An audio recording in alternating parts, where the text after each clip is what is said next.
महाराज जी, नांदेड़ से। राधे राधे। राधे राधे महाराज जी।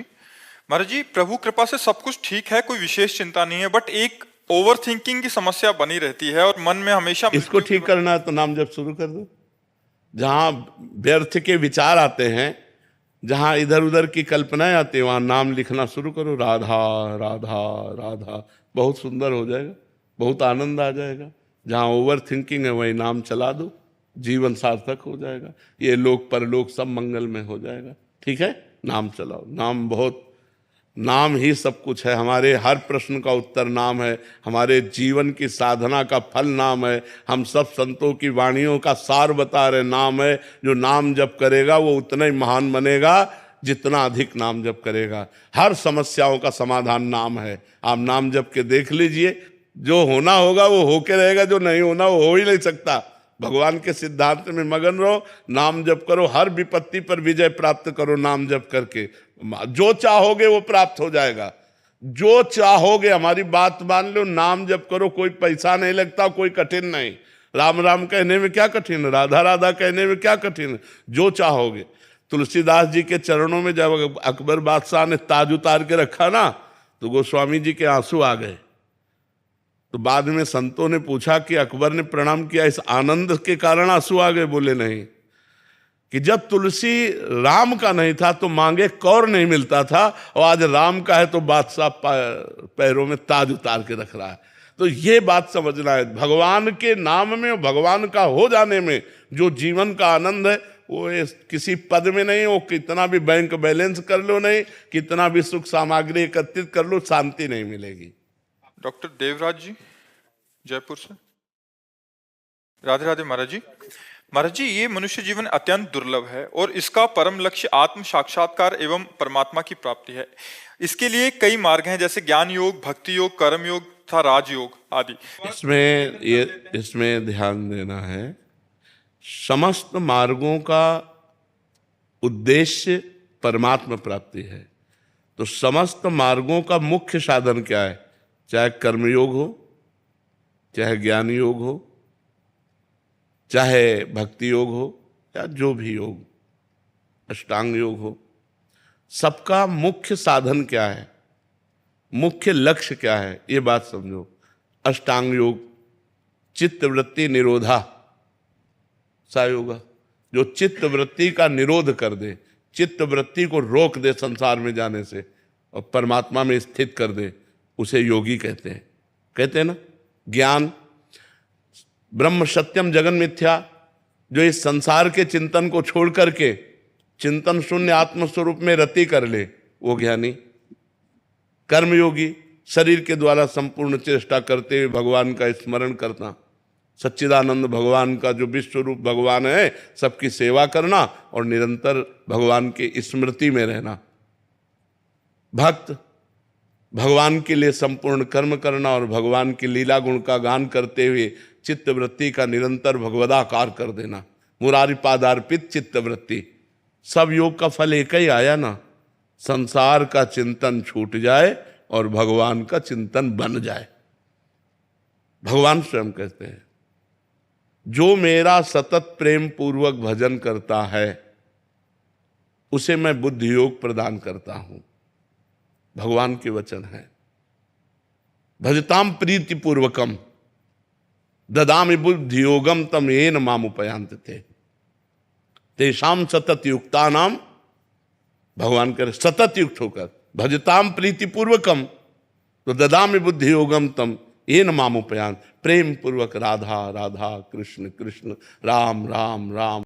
रावण मंद कर रहा है, लात मार रहा है, और विभीषण की भलाई करे, ये संत। भगवान शंकर ने भी संत कहा और भगवान राम जी ने भी संत कहा।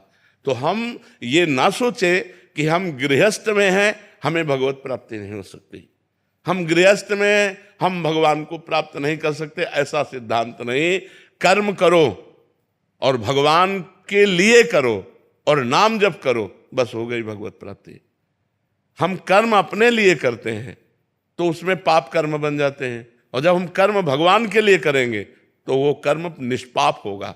डरेंगे हम कि हम भगवान को ऐसा पाप कर्म कैसे समर्पित कर सकते हैं। तो मदर्थ कर्म, भगवद अर्पणम जो कर्म किया जाता है वो मोक्ष प्राप्ति का हेतु होता है। जो अपने लिए किया जाता है वो बंधन कारक होता है। तो इसलिए भगवद अर्थ कर्म करो और भगवत नाम जप करो, भगवत नाम कीर्तन करो, भगवत गुणगान करो, भगवत लीला कथा सुनो, इसी से भगवत प्राप्ति हो जाएगी। क्या कहना हम जैसे गृहस्थ जन कभी कभार तो भजन कीर्तन कर लेते हैं, कभी ज्ञान प्राप्ति के लिए पुस्तकें पढ़ने लग जाते हैं, कभी संतों का प्रवचन सुन लेते हैं, कभी ध्यान हम योग में आपको चले सार जाते बात बता दी, समझ में आ गई ना? प्रश्न पूरा चाहे जो कुछ कर डालो, उसका उत्तर पहले ही आपके पास है कि हर योग का फल है संसार का चिंतन छोड़कर भगवान के चिंतन में मस्त होना। बढ़िया मार्ग है कलयुग केवल नाम आधारा, सुमिर सुमिर नर उतरहि पार। बस तुम नाम जप करो भगवान का और शरीर से नौकरी व्यापार जो भी आपके कार्य हैं उन कार्यों को करो और उन कार्यों को कृष्णार्पणम मस्तु। क्या जाता है? मान लो 4 घंटे हम काम में बिजी रहे, इसके बाद हे भगवान ये 4 घंटे का समय मैं आपको अर्पित करता हूं, क्या जाता है? ये महाभागवत धर्म है। जो कर्म भगवान को समर्पित कर दिया जाता है और भगवान का स्मरण किया जाता है, इसी से भगवत प्राप्ति हो जाती है। दीपक जी। राधे राधे। जी, मेरा प्रश्न है कि अगर हमें किसी सामान्य व्यक्ति से प्रेम होता है तो हमें उसका चिंतन निरंतर होता है। यदि हमें पता चले वो व्यक्ति भी हमसे प्रेम करता है तो ये चिंतन दुगना हो जाता है, उसके चिंतन में ही आनंद प्राप्त होने लगता है। महाराज जी, ऐसे ही श्री जी से प्रेम क्यों नहीं हो रहा? महाराज जी, ये मन इतना शैतान क्यों? अपनी पहली बात पे आओ। हम उसका चिंतन करते हैं, फिर अगर पता चल जाए कि वो हमें प्यार करता है तब तो हम दुगना चिंतन हो जाए। बहुत सुंदर सूत्र है, पर पहले सूत्र में टिक जाओ तुम। पहला अपने ही मुख से जो आपने वर्णन किया उसके पहले सूत्र में टिक जाओ। केवल अनन्य चिंतन, अनन्यस चिंतयन्तो माम। अब आओ इस कसौटी पे। मेरे तो गिरधर गोपाल दूसरों न कोई। तुम अपना चिंतन संभालो तो तुम्हें उत्तर मिल जाएगा कि श्री जी आपको कितना प्यार करते हैं। किसी बीच की गवाही की जरूरत नहीं पड़ेगी, वो डायरेक्ट आपके हृदय में पता चलने लगेगा कि अपार कृपा लाडली जू की है, मेरे ऊपर लाडली जू की अपार दया है, मुझे बहुत प्यार करते हैं श्री जी। ये अनुभव होने लगेगा, छाती में अनुभव होने लगेगा। कोई फोन थोड़ी आएगा, अपने आप अनुभव होने लगेगा, अपने आप हृदय में। अब हम कैसे बताएं तुमको कि जब हम प्रभु से जुड़ते हैं तो हमारे हृदय में कितना आनंद होता है, अपार आनंद होता है, एक अपार मस्ती होती है। न मृत्यु का भय, न जीने की चाह, न कोई लाभ न कोई हानि, एक अद्भुत मस्ती होती है। तो पहले अपना क्षेत्र संभालो। अनन्य चेता सततम यो माम स्मृति नित्य सा। मेरा अनन्य चिंतन हो। अभी तो चिंतन बंटता है, अभी चिंतन छूटता है, अभी चिंतन भूल जाते हैं हम। पहले अपने क्षेत्र को संभालो। हमारा एकाकी प्रेम होना चाहिए। मैं आपसे प्यार करता हूं, आप मुझे प्यार करो या ना करो, ऐसे भगवान से प्यार करना चाहिए। और भगवान तो प्यार। राधे राधे महाराज जी। गुरुदेव, क्या सांसारिक रिश्ते भागवतिक प्रेम के मार्ग की पाठशाला हो सकते हैं? सांसारिक रिश्तों में जब महत्वाकांक्षा, अहम, मोह मतलब कम हो जाए, शुद्ध निस्वार्थ प्रेम रह जाए, तो क्या ये ईश्वर प्रेम का एक स्वरूप ही है? निस्वार्थ प्रेम होना तो बहुत कठिन है। नहीं, तब हमें पता चले जब हम जिससे प्रेम करते हो हमारे सामने हमारे प्रति प्रतिकूल व्यवहार करे, फिर भी हमारा प्रेम सुरक्षित रहे, तो हमारा निस्वार्थ प्रेम है। इसकी परीक्षा है। जैसे हम आपसे प्रेम करते हैं और आप हमारे प्रतिकूल चले, फिर भी हम आपको प्रेम करें, तो इसका मतलब हमारे अंदर स्वार्थ बुद्धि नहीं थी। स्वार्थ बुद्धि अनुकूलता की चाह करती है, और स्वार्थ ना होने के कारण आपके प्रतिकूल व्यवहार का हमारे ऊपर कोई फर्क नहीं पड़ा, और हम ज्यों का त्यों आपका मंगल मनाएंगे, आपका शुभ करेंगे, आपके अनुकूल चलेंगे। इसे प्यार कहते हैं। अगर ये है तो निस्वार्थ प्यार है, अगर ये नहीं है तो बड़ा मुश्किल है। संसार में निस्वार्थ प्यार होना ये बड़ा कठिन है, बड़ा कठिन है। स्वार्थ की कुछ ना कुछ गंध लेकर ही प्यार हमारा बढ़ता है। रूपवान, गुणवान, धनवान, परिवार का मेरा परिजन, कहीं ना कहीं कोई ना कोई आज नहीं तो कल ही हमारे काम आएगा। जब ये बिल्कुल बातें ना हो और वो हमारे साथ प्रतिकूल व्यवहार करे, हमारी निंदा करे, हमको दुख पहुंचाना चाहे, हमारी हानि कर दे, और फिर भी हम प्यार करें, उसे निस्वार्थ प्यार कहते हैं। समझ में आ रहा है आप जी? अंशुल जी। राधे राधे। राधे राधे महाराज जी। दर्शन दीक्षित जी। महाराज जी, जब जब हम भगवत मार्ग में प्रवृत्त होते हैं तब तब षड दोष, काम, क्रोध, मद आदि अपनी सारी शक्ति से हमें परास्त कर देते हैं। महाराज जी, इसका हाँ बिल्कुल, ये मतलब अक्षरशः सत्य है, इसमें कोई संशय नहीं। क्योंकि जब तक हमें पहलवान कोई देखे कि हमारे नीचे रहता है तब तक वो उपेक्षा करता रहता है। जब ये समझ में आता है कि हमको लती आना चाहता है तो पूरी ताकत लगा देता है। तो हम जब भगवान की तरफ चलते हैं तो ये जो षड विकार हैं ये हमारे ऊपर हावी हो जाते हैं बहुत गंदे तरीके से। मतलब जब हम किसी को अपने वश में करना चाहते हैं तो कोई भी हथकंडा अपनाना पड़े। ऐसे ही काम क्रोध जब कोई साधक भगवान के मार्ग में चलता है तो पूरा अपना प्रभाव दिखाते हैं। तो इनका प्रभाव और भगवान के नाम का प्रभाव दोनों अलग हैं। ये प्राकृतिक हैं, मात्रा स्पर्शास्तु कौन्ते शीतोष्ण सुख दुखदा आगमा पाइनो अनित्यास, ये दो बातें इनमें हैं। ये आने जाने वाले हैं, स्थायी टिक नहीं सकते। काम क्रोध स्थायी नहीं टिकते, ये आने जाने वाले हैं, हर समय थोड़ी बने रहते हैं। आगमा पाइनो भगवान के वचन है, आगमा पाइनो, और अनित्यास ये नाशवान है। और नाम टिकाऊ चीज है, नाम अविनाशी है, नाम आनंद समुद्र है, नाम महाबल है। सुमिर पवन सुत पावन नामू अपने बस करी राखे रामू। जब भगवान को अधीन कर सकता है तो काम क्रोध क्या चीज है। जब भगवान को अधीन कर सकता है नाम जापक तो काम क्रोध क्या चीज है। काम क्रोध तो अपने आप गुलाम बन जाएंगे। पर डट के नाम होना चाहिए, केवल बातों से अधीन होने वाले नहीं। डट के नाम जप करो, सहन करो। तास तितिक्षस्व भारत, आगमा पाइनो अनित्यास तास तितिक्षस्व भारत। भारत का अर्जुन को संबोधन करते हुए भगवान कह रहे हैं इनको सहो। सहने से ये नष्ट हो जाते हैं, भोगने से ये प्रबल हो जाते हैं। और हमारा मन कहता है भोगने से शांति मिल जाती है, और त्यागात शांति निरंतरम। भगवान कह रहे हैं इनके त्याग से शांति मिलती। भोगने की इच्छा का त्याग करने से परमार्थ पुष्ट होता है, और भोगने की इच्छा होने पर भोगने से संसार पुष्ट होता है, काम पुष्ट होता है, क्रोध पुष्ट होता है। इसलिए बहुत सावधान। सबसे पहली गलती काम को बढ़ावा देने की है विषयों का ध्यान करना, विषयों का चिंतन करना। ध्यायतो विषयान पुंसान संगास तेसूप जायते। जहां हम विषयों का चिंतन करते हैं तो वही भोगने की इच्छा प्रबल हो जाती है, और जहां इच्छा प्रबल हुई तहां काम अपना तांडव मचा देता है। ध्यायते विषयान पुंसा संगास तेसूप जायते संगात संजायते कामा कामात क्रोधो भी जायते क्रोधात भवति सम्मोहा सम्मोहा स्मृति विभ्रमा स्मृति भ्रंशात बुद्धिनाशो बुद्धिनाशात प्रणश्यति। वो भ्रष्ट हो जाता है। इसलिए विषयों का ध्यान नहीं, भगवान का ध्यान होना चाहिए, प्रभु का चिंतन होना। अगर साथ साथ में विषयों का चिंतन चल रहा है तो हमारी हानि नहीं कर पाएगा, लेकिन केवल विषय चिंतन चल रहा है वो हमारी हानि कर देगा।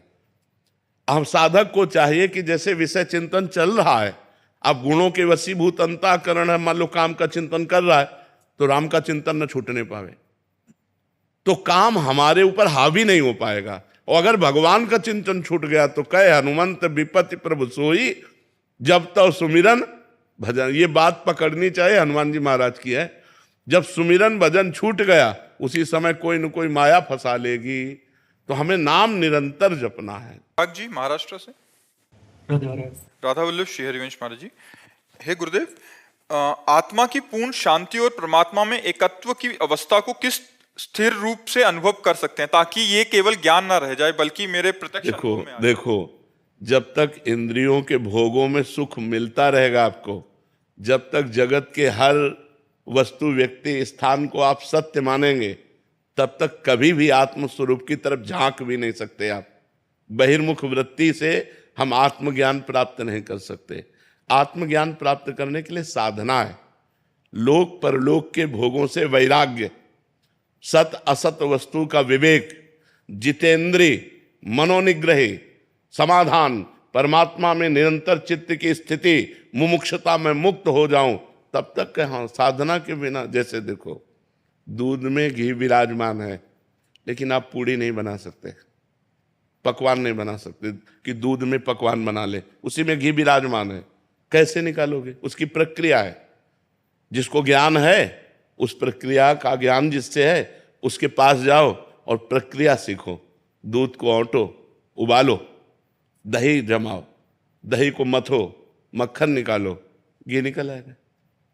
मेहंदी में लालिमा है लेकिन न पत्ते में है, न डाल में है, न उसकी छाल में है। आप पत्ते को चीर के देखो, कहीं लालिमा दिखाई दे रही हो तो उसकी प्रक्रिया है, उसको बांटो, बांट कर अपने हाथ पे रखो, 30-40 मिनट रखे रहने दो, धो आप देखो आपका हाथ लाल हो जाएगा। परमात्मा सर्वत्र है, पर उसकी प्रक्रिया है। जब तक उस प्रक्रिया से साधना नहीं करोगे तब तक आप उस परमात्मा का अनुभव नहीं कर सकते। बिल्कुल सर्वत्र विराजमान, उसके बिना किसी की सत्ता ही नहीं है। जैसे हम हिला डुला रहे हैं, ये उसी परमात्मा से हो रहा है। वो परमात्मा अंतर ध्यान हो जाए तो अभी मुर्दा कहा जाएगा। उसी परमात्मा को जानने के लिए साधना करनी है। जब तक इन भोगों में हमारी प्रीति है, रुपया पैसा नाना प्रकार की भोग सामग्री अच्छी लगती है, तब तक वो परमात्म ज्ञान की सोच भी नहीं सकता। भोगैश्वर्य प्रसक्ता नाम तयापहत चेतसाम व्यवसायत्मिका बुद्धि समाधो न विधीयते, ये भगवान श्री कृष्ण के वचन है। जिसको भोग और ऐश्वर्य में चित्त अपहृत हो चुका है, वो समाधि अर्थात परमात्मा प्राप्ति का लक्ष्य ही नहीं कर सकता है। अगर वो आरती पूजा भी करेगा तो अपनी मनौती पूर्ण करने के लिए, अपनी कामनाओं की चाहत पूर्ण करने के लिए, ना कि परमात्मा की प्राप्ति के लिए, ना कि मोक्ष प्राप्ति के लिए। इसलिए हम शास्त्रों का स्वाध्याय करें, उचित ब्रह्मचर्य का पालन करें। उचित ब्रह्मचर्य गृहस्थ में महीने में एक बार मासिक धर्म के बाद सहवास का सिद्धांत लिखा हुआ है, और जब तक ब्याह ना हो तब तक ब्रह्मचर्य से रहे। आजकल जो गंदगी फैल रही है, ब्रह्म ज्ञान की तो बात जाने दो, हम कह रहे हैं मनुष्यता धारण कर लो, सबसे अच्छी बात है। पहले मनुष्यता धारण, ब्रह्म ज्ञान और मोक्ष और परमात्मा प्राप्ति, ये तो बहुत ऊंचाई की बात है। आज मनुष्यता नहीं रह गई है, राक्षसीपना इतना बढ़ता जा रहा है, पति पत्नी का प्रेम सुरक्षित नहीं है, माता पिता पुत्र परिवार के जो संबंध है जिनमें प्रेम पाया जाता है, वो आज प्रेम नहीं दिखाई दे रहा है। पत्नी पति को मारे दे रही, पति पत्नी को मारे दे रहा है, पुत्र माँ का अपमान कर रहा है, माँ पुत्र की हत्या करे, क्या क्या मनुष्यता नहीं रही जा रही है। तो ब्रह्म ज्ञान तो बहुत अलग की बात है। भोजन पवित्र नहीं है, विचार कहाँ से पवित्र हो जाएंगे? तो पहले हमारा चरित्र पवित्र हो। हम कई बार सत्संग में कहते हैं, जो अपने चरित्र को महत्व देता है वो अध्यात्मवान बनता है, और जिसने चरित्रहीन हो गया, जो अपने चरित्र को नष्ट कर दिया, वो कुछ नहीं, वो पशु है। अरे मनुष्य जीवन बड़ा दुर्लभ है। शास्त्रों में वर्णन, दुर्लभो मानुषो देहो, ये मनुष्य देह प्राप्त करने के लिए देवता तरसते हैं। बड़े भाग मानुष तन पावा, सुर दुर्लभ सद ग्रंथन गावा, साधन धाम मोक्ष कर द्वारा पाई न जे परलु। इससे आप परोपकार कर सकते हो, इससे आप राष्ट्र सेवा कर सकते हो, आप भगवान को प्राप्त कर सकते हो, आप जो चाहो कर सकते हो। लेकिन यहाँ हमारी गति केवल इंद्रियों के भोगों में स्थित हो गई, नाना प्रकार की वासनाओं की पूर्ति चाहिए। तो कैसे हम ब्रह्म ज्ञान की तरफ बढ़े, कैसे हम आत्मज्ञान की तरफ बढ़े? पहले हम गंदगी को दूर करें, हमारा भोजन पवित्र हो, हमारे आचरण पवित्र हो, हमारे विचार पवित्र हो, परोपकार की भावना हो, सब में भगवत भावना हो, तब हमारा भजन बने। और जब भजन बनेगा तभी ज्ञान होगा। बिना भजन के शास्त्र पढ़ लेने से ब्रह्म ज्ञान नहीं होता, ध्यान रखना, नहीं तो सब ब्रह्म ज्ञानी हो जाते। जितेंद्रियता, ब्रह्मचर्य इतनी पवित्र वस्तु है जिसको लोग समझ ही नहीं रहे।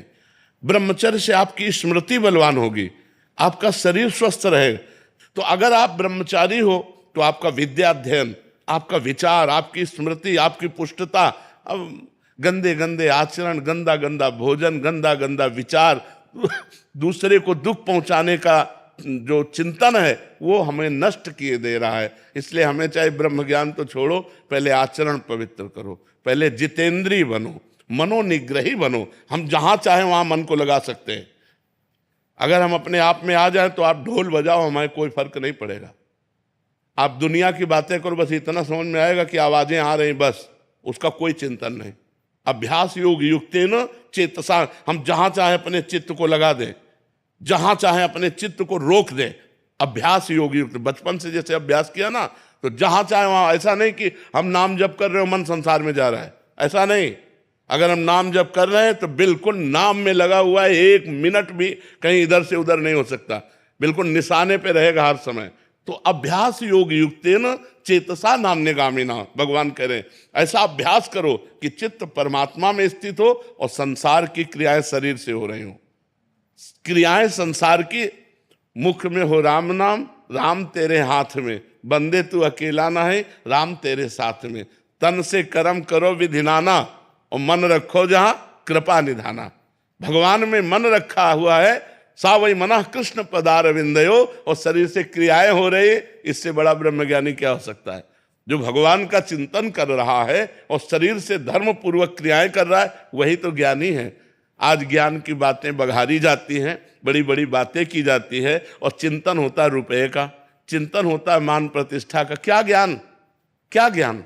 एक ज्ञान का व्यापार किया जा रहा है। ज्ञान इसलिए है कि हमारा धन से राग हट जाए, हमारा भोगों से राग हट जाए, हमारी पाप बुद्धि खत्म हो जाए, सब में भगवत बुद्धि हो जाए। ये ज्ञान का फल। तो हमें लगता है पहले हम जितेंद्रीय बने, मनोनिग्रही बने, खूब नाम जप करें, परोपकार करें, अपने आप आत्मज्ञान हो जाएगा। क्योंकि हम आत्मस्वरूप हैं, हमें किसी और का ज्ञान नहीं प्राप्त करना। मैं स्वयं आत्मा हूं। अपने देह को मैं मान करके मैं अपने स्वरूप को भूल गया हूं, इसलिए खूब नाम जप करो। पहले नाम जप से ही ज्ञान प्राप्त होता है। अंजलि जी सूरत से। राधे राधे महाराज। महाराज जी, आत्म प्रेम और स्वार्थ में क्या अंतर है? कैसे पता चलेगा कि मैं आत्म प्रेम कर रही हूँ या स्वार्थी हो रही हूँ? आत्म प्रेम निष्काम होता है, और स्वार्थ देह से संबंधित। देह संबंधी जितनी भी मांगे हैं वो सब स्वार्थ है, और जहां मांगे खत्म हो जाते हैं उसे आत्म प्रेम कहते हैं। आत्मा में कोई मांग नहीं होती। ब्रह्मभूता प्रसन्नात्मा न शोचति न कांक्षति, समा सर्वेषु भूतेषु मद भक्तिम लभते पराम। जो आत्मस्वरूप का ज्ञान प्राप्त हो जाता है, जिसे आत्म प्रेम प्राप्त हो जाता है, वो ब्रह्मभूत होता है। जो ब्रह्मभूत होता है उसमें कोई सोच नहीं रह जाती, कोई चाह नहीं रह जाती। प्रसन्नात्मा, अखंड आनंद। जब अंदर आनंद का अभाव होता है तब हम बाहर आनंद खोजते हैं। जब अंदर का आनंद मिल जाता है तो बाहर फिर आनंद की चाह नहीं रहती। बाहर आनंद है नहीं, आनंद का भास है। जैसे रेत में सुबह सुबह जब गंगा जी किनारे भ्रमण करते थे तो जो किरण पड़ती थी तो ऐसा लगता था निर्मल जल भरा हुआ है और एक बूंद पानी नहीं। उसे मृग मरीचिका कहते हैं, मरुभूमि में जल का भान होना। तो ऐसे ही संसार में आनंद का भान हो रहा है। हमें लगता है इस शरीर को भोग लें तो हम सुखी हो जाएं, लेकिन उस शरीर को कोई भोग रहा है और वो किसी और शरीर को देख रहा है। हमें लगता है इस वस्तु को भोग लें तो हम सुखी हो जाएंगे, लेकिन उस वस्तु के भोगने के बाद और दूसरी वस्तु की चाह हो जाती है। अगर आनंद होता तो तृप्ति हो जाती। आनंद है भगवान के नाम में और भगवान के चरणों में। देखो केवट जब भगवान के चरण धो रहा है तो अति आनंद उमगी अनुरागा, चरण सरोज पखारन लागा। क्या फल हुआ? भगवान सीता जी की अंगूठी दे रहे हैं तो क्या कह रहा है? अब कछुनाथ न चाहिए मोरे, दीन दयाल अनुग्रह तो। अब मुझे नहीं चाहिए। जहां चाह खत्म हो जाती है उसे आत्म प्रेम कहते हैं, और जहां चाह रहती है उसे स्वार्थ कहते हैं। वो चाहे जितना महान चाह हो वो स्वार्थी है। मिथिलेश जी, पूनम जी गुरुग्राम से। जय जय श्री हरिवंश। महाराज जी राधे राधे, श्री हरिवंश। प्रभु जी, त्रिगुणातीत स्थिति क्या है? गुण गुणों में वर्त रहे हैं, इस स्थिति को और अधिक स्पष्ट समझाने की कृपा करें महाराज जी। पहले तो अंतःकरण पवित्र होना चाहिए। जैसे अंतःकरण में हमारे 4 पार्ट हैं। बुद्धि का काम है निश्चय करना, मन का काम है संकल्प विकल्प करना, चित्त का काम है चिंतन करना, अहंकार का काम है क्रिया को स्वीकार करना, भोगों का भोक्ता बनना। ये पूरा डिपार्टमेंट गंदा है हमारा। बुद्धि ने निश्चय कर लिया है शरीर में, पदार्थ में, वस्तु में, धन में, पद में, इसमें सुख है और शांति है। गलत निश्चय। हमारे मन ने 5 ज्ञानेंद्रियों के साथ संसार के भोगों को भोगना ही लक्ष्य बना लिया। गलत मन का निर्णय। हमारा चित्त वस्तु, व्यक्ति, स्थान, भोग, रुपया, पद, प्रतिष्ठा, इसी के चिंतन में लगा रहता है। गलत चिंतन। हमारा अहंकार दासत्व भाव में भगवान के न जाकर भोक्तृत्व भाव में आकर के मैंने ये भोगा, मैं ये भोग सकता हूँ, मैं ये भोगूंगा, मैंने ये किया, मैं करता हूँ, मैं कर सकता हूँ। बस इन्हीं गंदगी के कारण हम 3 गुणों में फंस गए। कभी सत्वगुण का चक्र तो शांत, दया, करुणा, कभी रजोगुण का चक्र तो भोग, वासना, धन संपत्ति की चाह, कभी तमोगुण का चक्र तो निद्रा, आलस्य, प्रमाद, ये स्थितियां आ जाती हैं।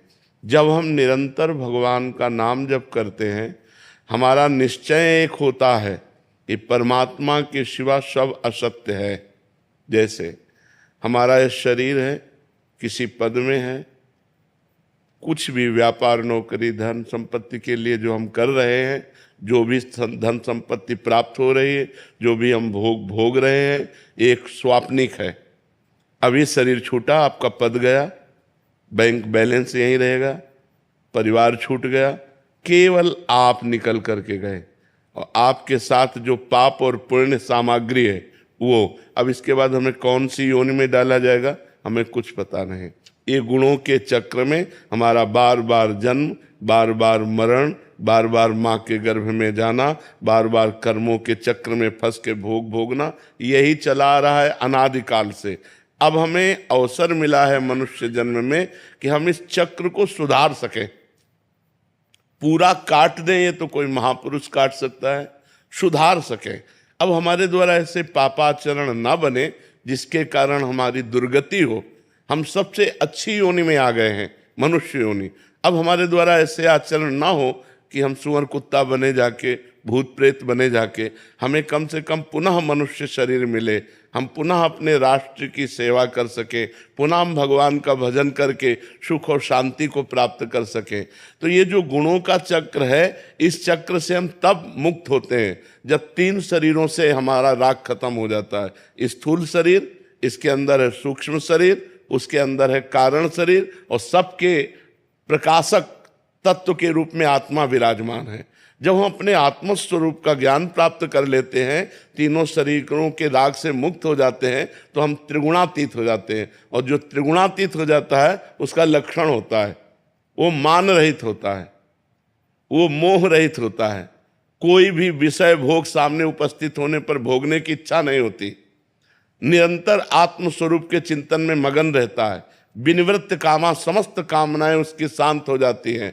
मान अपमान, सुख दुख, लाभ हानि, निंदा स्तुति, इसमें वो समान हो जाता है, वो परम पद का अधिकारी होता है। निर्माण अमोहा जित संग दोषा, अध्यात्म नित्या विनिवृत्त कामा, द्वंद्व विमुक्ता सुख दुख संगई, गच्छन्त मूढ़ा पदमव्ययम तत्। अब त्रिगुणातीत पुरुष गुणानुगुण वर्तन्ते मनुष्या पार्थ सर्वसा, ये कैसे देखता है? जैसे हम देख रहे हैं कि आप क्रिया कर रहे हैं, लेकिन उसमें अहम नहीं कि मैं कर रहा हूं। ऐसे वो देख रहा है कि ये 5 भौतिक शरीर सूक्ष्म शरीर के द्वारा प्रेरित होकर ये क्रिया कर रहा है, मैं नहीं कर रहा हूं। और जो क्रिया हो रही है वो गुणों में हो रही है, कभी सत्वगुण में, कभी रजोगुण में, कभी तमोगुण में। वो ज्ञानी महात्मा अपने को अकर्ता जब अनुभव। राधे राधे महाराज जी। महाराज जी, मैं आपका सत्संग व वार्तालाप 3 वर्ष से सुन रही हूँ और राधा नाम जप करती हूँ। महाराज जी, मेरा प्रश्न है कि बिना गुरु दीक्षा के भगवत प्राप्ति कैसे हो सकती है? हमारे गुरु जी पूज्य हरि बाबा जी महाराज हैं, उन्होंने कभी किसी को गुरु दीक्षा नहीं दी, केवल आप नाम देखो, गुरु दीक्षा का मतलब कंठी बंधाना ही केवल नहीं होता। जैसे हम कह रहे हैं कि आप राम राम जपो, आप राधा राधा जपो, आप कृष्ण कृष्ण जपो, आपने वो बात मान ली, आप राम राम जपने लगे, आप राधा राधा जपने, तो संत के मुख से निकला मंत्र मूलम गुरु वाक्यम, जो संत के वाक्य निकले उनको हमने मान लिया, हो गया गुरु। गुरु मानने का मतलब होता है कि किसी महापुरुष के मुख से हमने वचन सुन लिए और अपना चल दिए। अच्छा, ऐसे कंठी बना लो, हमारी बात ना मानो तो क्या शिष्य हो गए क्या? उससे तो शिष्य नहीं माने जाओगे कि आपने कंठी बना ली, तिलक ले लिया, मंत्र ले लिया और मनमानी आचरण कर रहे हो, तो वो शिष्य थोड़ी हो गए। और लाखों लोग ऐसे हैं जिन्होंने कंठी नहीं बंधाई, हमारी बात मान रहे हैं, तो क्या उनका कल्याण नहीं होगा? उनका पक्का कल्याण होगा। तो गुरु संबंध का मतलब होता है किसी महापुरुष के वाक्यों पर विश्वास करके परमार्थ में चल देना। मेघ जैसे बराबर वर्षा करते हैं, ऐसे संत की कृपा बराबर सब पर होती है। बस उनके वाक्यों को मानकर जो चल पड़ा वही उनका लाभ ले सकता है, और जो उनके वाक्यों की अवहेलना कर दी वो लाभ नहीं ले सकता। बस ये बात है, चाहे कंठी बंधाओ चाहे कंठी ना बंधाओ। पूनम जी। राधा मंडप श्री हरिवंश। श्री हरिवंश महाराज जी। महाराज जी, आपका नाम जप वाला वीडियो देखा और अभी 10-15 दिन पहले से मैं नाम जप काउंटर से शुरू कर दिया। महाराज जी, मैं पूछना चाहता हूँ, मैं एक महत्वाकांक्षी लड़की हूँ, मैं एक दिन भारत देश की राष्ट्रपति बनना चाहती हूँ, इसके लिए मुझे कितना नाम, रहती जर्मनी में हूँ। हाँ, क्यों नहीं बन सकती है वो? तो हम इसमें इस तुम्हारी महत्वाकांक्षा को काटते नहीं है, लेकिन इसके लिए बहुत बड़ा तप चाहिए। मतलब ये छोटी मोटी बात नहीं है, बहुत बड़ी तपस्या उसने की पूर्व जन्म में, इस जन्म की नहीं है, इस जन्म की तपस्या नहीं है, ये पूर्व जन्म की तपस्या है। पूरे भारत में कितने संत महात्मा, कितना सब, गंगा यमुना, कितना अयोध्या मथुरा काशी कांची अवंतिकापुरी, कितनी महिमाशाली देश है, और इस देश की वो राष्ट्रपति है। तो पूर्व जन्म में तपस्या, तो आपका भजन इतना श्रेष्ठ हो तो राष्ट्रपति बनना तो छोटी बात है। भगवान के समीप पहुंचकर परम पद प्राप्त हो जाता है, भगवान की प्राप्ति हो जाती है। भजन से क्या नहीं हो सकता? तो खूब नाम जप करो और भगवान से प्रार्थना करते रहो कि प्रभु जिसमें हमारा मंगल हो वही आप विधान करो। तो ना इस जन्म में सही तो अविनाशी जीव है, अगले जन्म में आप जन्म में मिलेगा। नहीं, भगवान की प्राप्ति तो इसी जन्म में, लेकिन राष्ट्रपति की प्राप्ति के लिए थोड़ा संशय है।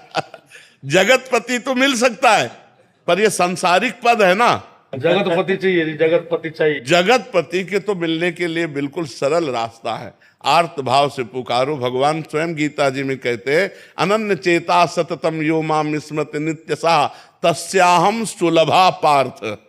सुलभा, मैं उसके लिए सुलभ हूं। कौन? जो मेरा अनन्य चिंतन करता रहता है। अगर हम भगवान का निरंतर नाम जप कर रहे तो शरीर रहते या शरीर छूटते मुझे निश्चित भगवत प्राप्ति होगी, इसी जन्म में होगी।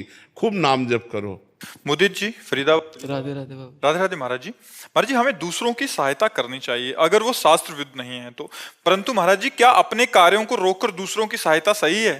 महाराज जी कह रहे हैं कि मैं दूसरों की सहायता करने चले जाता हूं तो अपने ही काम छूट जाते हैं और कहीं ना कहीं वो मेरे पे डिपेंडेंट हो जाता है, तो ऐसे में क्या मेरे को सहायता करना नहीं? अगर अपने काम से भी श्रेष्ठ आवश्यकता दूसरों को सहायता करने की, उस रोज तो ऐसा नहीं होता, रोज तो ऐसा नहीं होता, ये तो कभी कभी घटना घटती है, तो हमें अपना काम छोड़ देना चाहिए। रोज तो कोई ऐसा कार्य नहीं करता कि भाई सुबह से उठकर परोपकार के लिए झोला टांग लिया और घूम रहा है, ऐसा नहीं होता। परोपकार ढूंढा नहीं जाता, वो तात्कालिक होता है। जैसे हम निकले घर से और किसी का एक्सीडेंट हो गया और बड़ी बुरी दशा में, अब हमें अपना काम छोड़ देना चाहिए। अब जैसे भी बने उसको अस्पताल तक ले जाना, उसको दवाई करवाना, और जब देख लिया कि उसकी व्यवस्था वाले आ गए तो राधे श्याम अपने काम के लिए चले जाना। अपना काम उस समय छोड़ देना चाहिए जिस समय विशेष आवश्यकता हमारी हो, हम उस समय उसको सहयोग करें, यही हमारी मनुष्यता है। विशेष आवश्यकता अपने आप दिखती है कि अब इसके पास कोई नहीं, मुझे जरूरी है इसके पास रहना, तो हमें अपना काम छोड़ देना चाहिए। तो आपके काम से जो आपको लाभ मिलना था उससे ज्यादा लाभ आपको भगवान देंगे, क्योंकि मालिक देख रहा है ना कि आप परोपकार कर रहे हो। तो परहित सरिस धर्म नहीं भाई, पर पीड़ा सब नहीं अधमाई। यदि हम दूसरों को दुख देते हैं तो सबसे बड़ा पाप करते हैं, और दूसरों को सुख देते हैं तो सबसे बड़ा धर्म करते हैं, सबसे बड़ा पुण्य करते हैं। महाराज जी ये प्रश्न मैं इसलिए कर रहा हूँ कि एक तनाव में है, इसलिए महाराज जी कह रहे हैं कि स्कूल के एक साथी को अपशब्द बोल दिए, फिर वो मानसिक तनाव में चले गया और उसने अपना शरीर नष्ट कर लिया। महाराज जी अब कह रहे कि अब मैं सबसे नजरें बचाती फिर रही हूँ, उनके माता पिता या अपने माता पिता या समाज में ऐसा हो गया है, अब महाराज जी मैं क्या करूँ? मतलब नहीं, वैसे चाहिए कि किसी का हृदय इस कोट से दुखी ना हो जाए कि वो की सोच ले। तो हमें बहुत संभाल कर अपने जीवन को रखना है और दूसरे के जीवन को बचाना है। मान लो आपका स्त्री शरीर है, कोई आपसे ऐसा, तो हम बहुत संभाल करके, अगर कोई ज़्यादा उपद्रव करता है तो हम कानून का सहारा ले लेते हैं, लेकिन हम कोई ऐसा व्यवहार ना करें, हम कोई ऐसा वचन ना बोलें कि कोई इतना डिस्टर्ब हो जाए कि सुसाइड कर ले, वो अच्छी बात नहीं है। तो भगवान से प्रार्थना करो कि उसकी आत्मा को शांति मिले, उसका मंगल हो। लेकिन उस बच्चे को भी सोचना चाहिए जिसने किया, कि कोई कुछ कह दे तो। वैसे आजकल बहुत बावरे बच्चे हैं, बच्चे पढ़ाई में ना ध्यान देकर, अच्छाई में ना ध्यान देकर बुराई की तरफ बढ़ते जा रहे हैं। नए नए बच्चे बच्चियां गलत भावनाओं से युक्त होती चली जा रही। यही है, आजकल वातावरण थोड़ा बदल रहा है, जो धर्म शास्त्र इनके विपरीत चल रहा है। अब माता पिता बेचारे रो रहे हैं, ये नए बच्चे कुछ समझ नहीं रहे, अपनी जिंदगी को खिलवाड़ बना रहे हैं। वो तुम्हें नहीं पसंद करती, कोई ना कोई तो पसंद करेगा यार, जाओ छोड़ो, तुम उसे छोड़ दो, अपनी जिंदगी संभालो, उसको अपनी जिंदगी जीने दो। प्यार का मतलब क्या होता है? अगर तुम हमसे संतुष्ट नहीं हो तो तुम अपनी जहां संतुष्टता होती हो वो जीवन जियो, हम अपना जीवन जी लेंगे। ये तो मतलब बहुत ही अज्ञान की वृत्तियां फैल रही। इतना दुर्लभ मनुष्य शरीर, इसको इस तरह से मार देना, इस तरह से कर लेना, ये तो बहुत हानि का विषय है। रितिका सिंह जी नोएडा से। जी राधे राधे महाराज जी। महाराज जी, खुद में खुशी का एहसास नहीं होता, हर वक्त खुशी के लिए किसी और का सहारा ढूंढती हूँ, खुद में और खुद में। अगर भगवान का आश्रय ले लो तो हर समय खुश रहोगी। यहाँ बाहरी कहीं खुशी नहीं है। यहाँ तुमसे जो प्यार करेगा तो तुम्हारे शोषण के लिए करेगा, तुम्हारे पोषण के लिए नहीं करेगा। तुमसे अच्छा कोई मिल जाएगा तो तुम्हें त्याग देगा। यहाँ का प्यार तो खुशी दे ही नहीं सकता। वो अपनी खुशी के लिए आपसे प्यार कर रहा है तो वो आपको क्या खुद कर पाएगा? जो हमारी खुशी के लिए हमसे प्यार करे वो भगवान है, क्योंकि वो पूर्ण है, उसे कुछ नहीं चाहिए, वो केवल मेरी खुशी के लिए। हमारी दोनों किडनी फेल है, शरीर कष्ट में रहता है, लेकिन हम खुश रहते हैं क्योंकि हमारा प्रीतम प्रभु है। हर समय प्रसन्न रहता हूँ, आनंदित रहता हूँ। क्यों? क्योंकि हमारे यार भगवान है, हमारे प्यार भगवान है, हमारा जीवन भगवान है। तो अगर सही माने में खुश होना चाहते हो तो श्री कृष्ण से प्यार करो, राम जी से प्यार करो, तो तुम्हारा हृदय प्रसन्न रहेगा। देख लेना, अतिशय प्रसन्नता भगवान से प्राप्त होगी, संसार से नहीं। ब्रह्मभूता प्रसन्न आत्मा, जो भगवान से जुड़ गया, जो भगवत चिंतन में लग गया, वही प्रसन्न रहता है। एक अपार आनंद आता रहता है जब हम भगवान से जुड़ते हैं। अच्छा, संसार से जुड़े तो देखो सब जुड़े ही हो, चिंता, शोक, भय, उद्विग्नता यही प्राप्त होगा। चिंता, भय, शोक, उद्विग्नता यही प्राप्त होगा। आप जी जान से किसी को प्यार करो, फिर आप देखो आपको कितना दुख मिलता है। सुख नहीं मिलता, कितना दुख मिलता है। अगर वो व्यक्ति किसी की तरफ देख भी लेगा तो आपके हृदय में जलन हो जाएगी, आपका हृदय अशांत हो जाएगा। और फिर कहीं संसार में तो ऐसा है नहीं कि कोई एक जगह टिक सके, वो तो केवल वही है जो धर्म से चलता है, जो नियम से चलता है। ऐसे संसार में कोई आपको प्यार करे, मुझे नहीं लगता। प्यार करने वाले तो सिर्फ भगवान है, जो हमारे अवगुणों को भी भुला करके हमसे प्यार करते हैं। यहाँ तो केवल गुणों का प्यार है। जिस दिन देखा कि तुमसे अच्छा कोई मिल गया, फिर ब्रेकअप।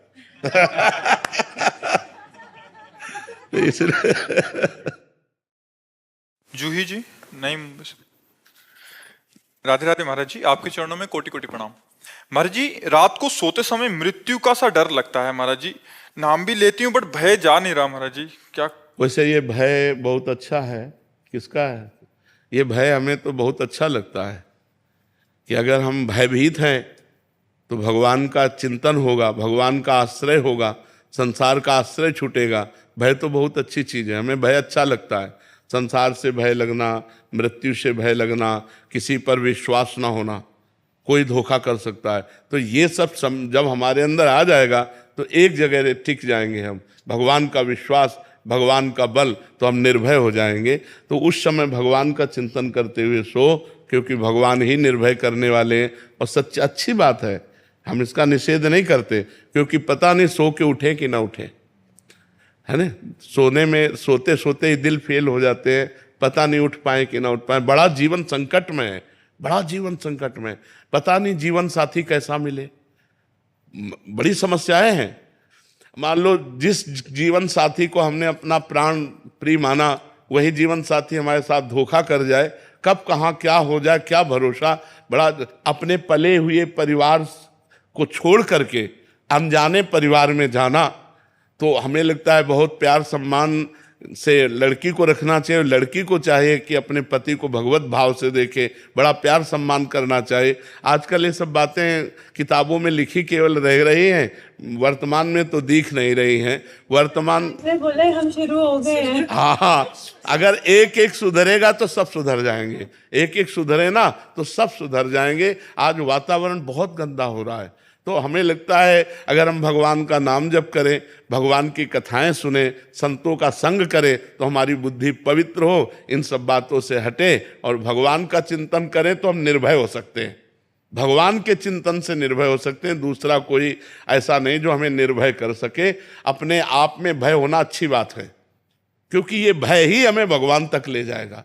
जो सभीत आवा सरनाई रखियो ताई प्राण की नाई। भगवान कहते हैं जो भयभीत होकर मेरी शरण में आ गया उसे मैं प्राणों से भी अधिक प्यार करूंगा। रखियो ताई प्राण की नाई। श्री हरिवंश महाराज जी, ब्रह्मा जी की आज्ञा से कदम ऋषि जी ने अपने मनोनुकूल पत्नी पाने के लिए 10,000 वर्ष तपस्या की, तब जाकर देवहूति जैसी पत्नी मिली और स्वयं भगवान उनके पुत्र बने। महाराज जी, क्या हमें भी अपने मनोनुकूल पत्नी पाने के लिए तो 10,000 की तो आयु ले अपनी। तो महाराज जी कलयुग में कितने वर्ष तक करें? उन्होंने तो 10,000 वर्ष तपस्या की, अपने अगर एकादशी उपवास कर ले यही बहुत बड़ी बात है। हाँ, करना चाहिए। भगवान शिव की आराधना, अम्बा की आराधना करनी चाहिए, जिससे सुयोग्य पत्नी मिल जाए। ऐसा नहीं, संसार में सब कुछ है, एक से एक पवित्र आचरण वाले बच्चे हैं, एक से एक पवित्र आचरण वाली बच्ची हैं, तो आराधना करनी चाहिए। भगवान शंकर की आराधना करनी चाहिए। कहाँ से शुरू करूं, कब से?